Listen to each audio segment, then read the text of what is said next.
Stockport Rugby Club opened up straight away when they could, and it's been all systems go with their sides back training again. Peter Maher is the club chairman and joins us now. Good morning, Peter.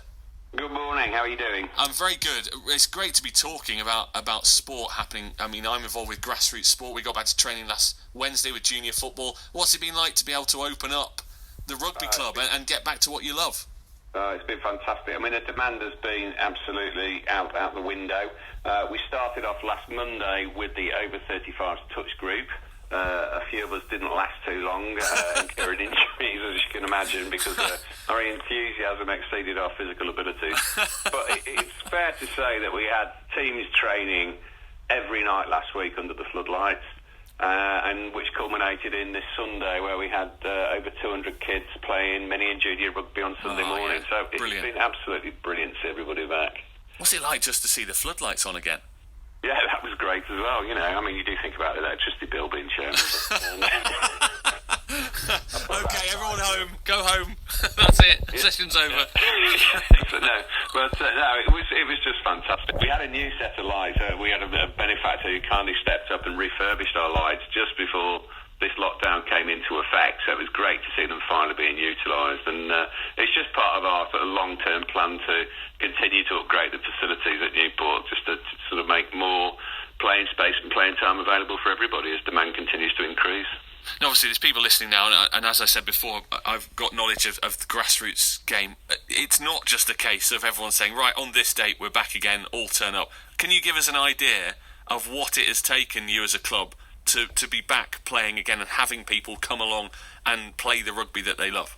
Yeah, no, it's a very fair point. I mean, it breaks into two sort of areas, if you like. There's the on-field activity with everything that goes with that.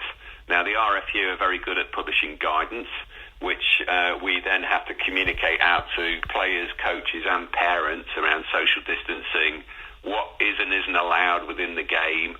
Obviously, at the moment, we have no sort of contact games. We're allowed a little bit of contact training. And there is a sort of roadmap which takes us back into the game. So that all has to be communicated. And then on the other hand, there's the use of the club facilities where we have to liaise with Telford and Wrekin to establish that what we're doing is in conformity with the various COVID protocols that have been issued by the government, central government, and are administered by T&W. So that's also a bit of a job. So it's really a case of learn, communicate, and then monitor to make sure that people are actually doing what they're supposed to be doing. So for a volunteer organisation, it really is quite a momentous, a big task. But I've got to say, everybody at the club has been absolutely brilliant in stepping up to help us to do this. Phil Davidson, who's the Mini and Juniors chairman, has been absolutely fantastic in this regard, as is his team, as is John Watson, who runs our catering, bar and catering facility. So they've all really stepped up, and it's just been a fantastic team effort, as probably you'd expect from a rugby club. Yeah, and I suppose as well, everyone's on board because they're so keen to be back. Everyone wants to follow the rules and do things properly. There's lots of sanitising going on and people giving each other space. But with rugby, that's it's not always not possible, is it? You're sort of smashing into each other at the best of times. Yeah, well, there's not a lot of smashing at the moment. No. That's the point. We're playing a game called touch rugby, where there is no contact.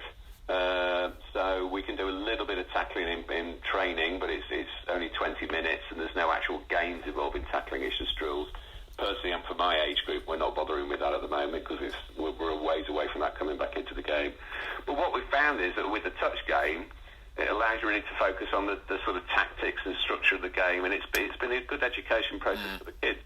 Whether they've appreciated that or not, I'm not sure. I think they just would like to get back to smashing people, to be honest. You mentioned the RFU. What support have they given you financially, and how has the last year or so impacted the club? Well, it has impacted us massively. Clearly, we've got sponsors who've been very good to us. But of course, bar and catering revenue has been down massively. Although I've got to say, Telford and Wrekin have been very good in distributing sort of grants to help us in that regard. There are RFU grants available. We actually didn't qualify for those because we'd been rather parsimonious in the summer in cutting back our expenses absolutely as far as possible. So we didn't actually qualify for a grant, which is probably to our credit. But overall, I think the RFU, Steve Granger in particular, the RFU has been absolutely brilliant in steering the clubs through this crisis. And we're now entering the next season in a reasonably financially secure position, i.e. we're not about to go bust, but clearly there's still work to be done. We've got to get the bar and catering back up to speed. We've got to, go back to our sponsors, who are an important source of income. Clearly they've given us money for not a lot of return over the last season. We're very cognizant of that. So, there's a job to be done there. And clearly we need to get the members back, although based on this week, I don't think that's going to be a problem. There seems to be still huge demand for the game. And finally, Peter, when you look ahead, what do you dream of happening again that was just such an inherent part of your rugby experience in the years gone by? What do you really look forward to happening possibly later this year? Really, my vision for Newport is that we provide rugby at every level for people who want to play. So we've got a first team that's been extremely successful under Bob Adams. We finished third and second in the Midlands Premier, so obviously we're pushing for promotion there up to the highest level possible. We've got an active second team. We're looking to establish a third team, and then we have a Colts and mini and junior section. So really we're looking to provide rugby for anybody at any level, with any level of commitment they want to sort of provide, whether it's casual rugby or semi-professional rugby. And if we can achieve that, and I think we're a long way down that road, I think we've done a great job. Well, good luck for the year ahead. Thanks for chatting this morning. Not at all, and thanks for having me on. Thanks, Peter. Peter Maher, who's the club chair at Newport Rugby Club, looking ahead to the season and the rest of 2021. It's 8:23. Claire Asher joins me in the studio.